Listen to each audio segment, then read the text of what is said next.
name's Ben. Thanks for stopping by. In this video, we're going to talk about how to install a floor drain. Now, this is just a standard floor drain that you're going to have set up as an emergency use floor drain, meaning that you don't have anything permanently going into it. It's not a shower drain. It's not a receptor for some kind of an appliance that's going to always be draining into it. This is just for an emergency use floor drain in the middle of a room on a slab on grade installation. In slab on grade applications, a lot of times you'll see these installed in bathrooms and utility rooms and garages. So it's a pretty common thing that you will encounter. Now I'm going to show you how to install the floor drain itself, but then we're also going to talk about several things that you should keep in mind when pouring the concrete around the floor drain to make sure that the slope actually goes to it and you don't end up with puddles of water around the drain, as well as how deep you should set it or recess it into the concrete. Let's get started. The most important thing with your floor drain when you're installing it is how high the floor drain is going to be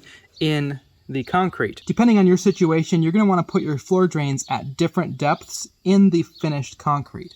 So right here, we have set this to be 1 inch below the finished surface. And that's going to be my general recommendation for most situations. Set it 1 inch below the concrete. And with it being set 1 inch down, that's going to give you enough slope to where you have a nice gradual area around it that can slope to the floor drain, so water will flow to it nicely. But it's not so deep that you're creating a hazard where you're going to be able to trip on the concrete going down or coming back up. And it's not going to create this weird divot to where when you roll a chair across it, it's always going to be sucking you into that particular location. So 1 inch is a good, just standard way to go. If you set it much less than that, so if you go with like 3/4 of an inch or a 1/2 inch even, you're starting to play in the danger zone of if the floor drain gets stepped on weird or something happens and it comes loose and it gets pushed up a little bit.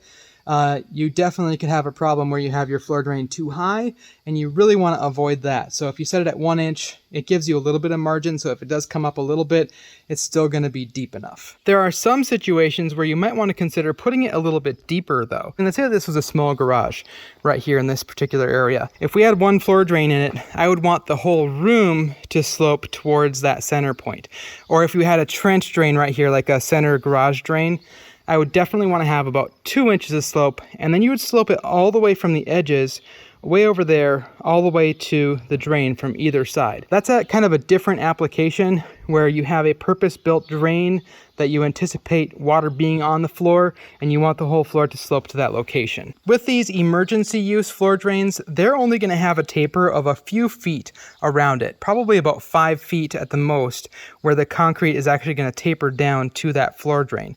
So you don't need to set it nearly as deep. And like if we were to have a spill of water way over there, I would not anticipate that that water is going to automatically run to the drain. Maybe some of it will make its way over there, but you might need to use a squeegee and get it over to the floor drain.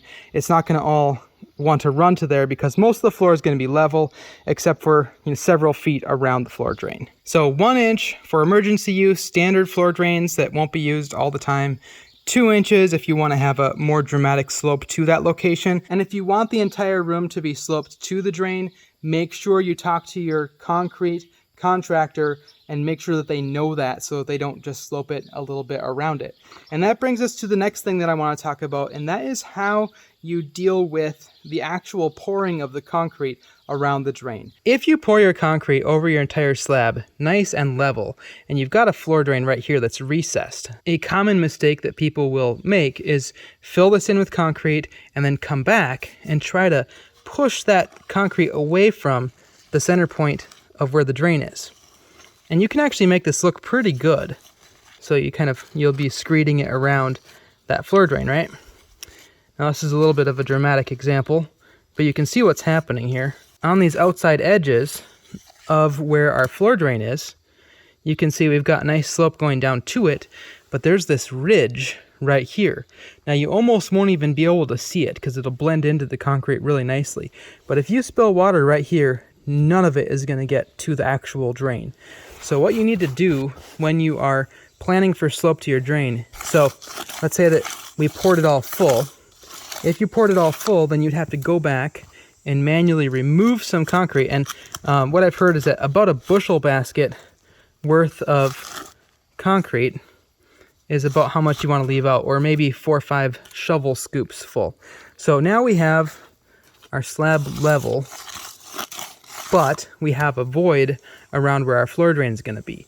And what that'll allow us to do then is come back, and we're going to, instead of pushing concrete out and creating this ring around it, we're going to come back and smooth this edge out where we have not enough concrete, and we'll be able to taper this nicely.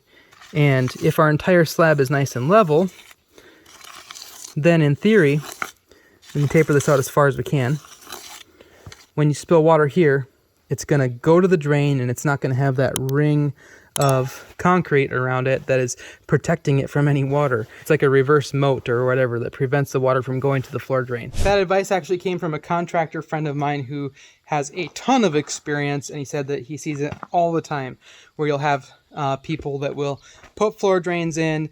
The concrete guys will go back to it after they've poured the concrete nice and level, and then push all the concrete away from the floor drain around it for a radius, and then have that problem. So make sure you remove concrete around the floor drain in order to have it slope to it properly. So what was your job, Oli? My job was to take off the wire that was holding the drain on the rebar. Oh yeah, because we had all these anchored in place to the correct height, but that is no longer the case. The interesting thing about this particular floor drain, and that one over there and over there and over there, is that we actually installed all these already, but we're moving them down now because we were provided the wrong information on the height of the final concrete. So we're moving everything down to meet the correct height of the concrete now. And thankfully it looks like we have enough depth on our main pipe right there that we're not going to have to go back and move all the rest of that down.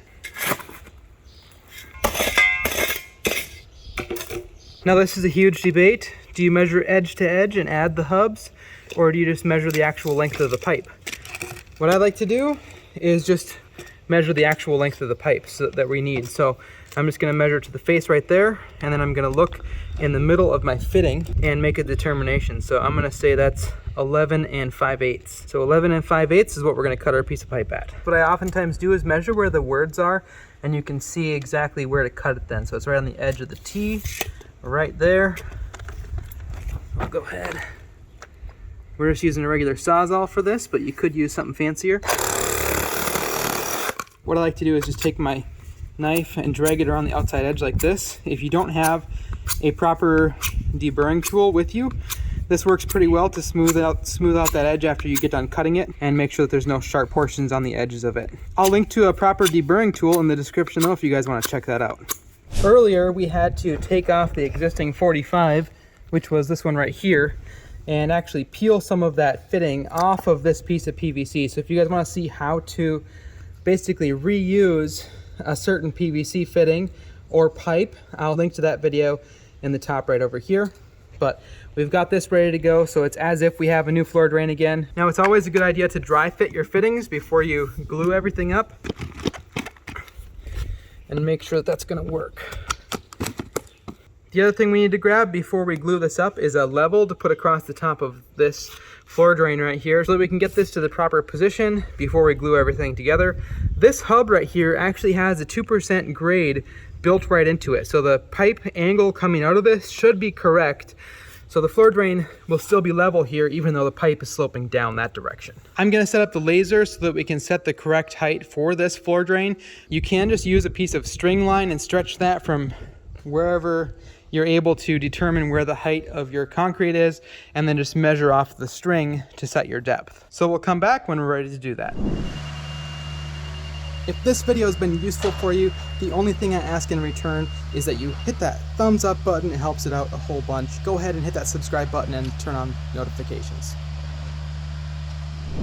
Once you have your floor drain all in position, you want to make sure it's anchored in place really good with a piece of rebar, and tie it off to it in such a way that it's not going to move.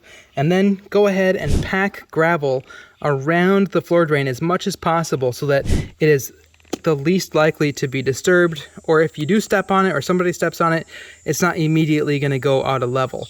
So with this one, we went ahead and pounded all the way around it with our sledgehammer. So it would take a pretty good hit for something to put this floor drain into a seriously different position. When you glue your floor drain in place, using a torpedo level or a short little level is a great way to go. But another thing you can do if you have the privilege of seeing a grade board nearby. So you can see over there, we call that the grade board. So the bottom of that 2x4 there is where the concrete is going to be.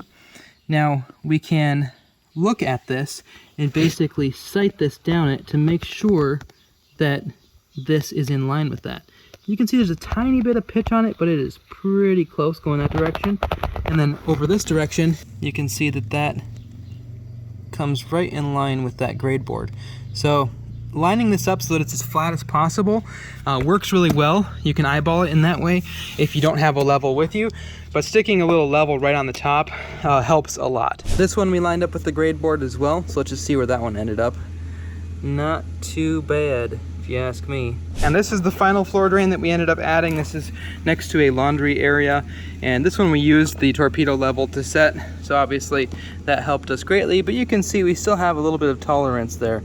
You're never going to get it to be absolutely perfect, so you just have to get as close as you can. You just got to keep in mind what my grandpa Oli always used to say, and that is, if it doesn't look crooked, it must not be. The Romans built stuff crooked on purpose in order to make it look straight. So what really matters, you know, keep that in mind.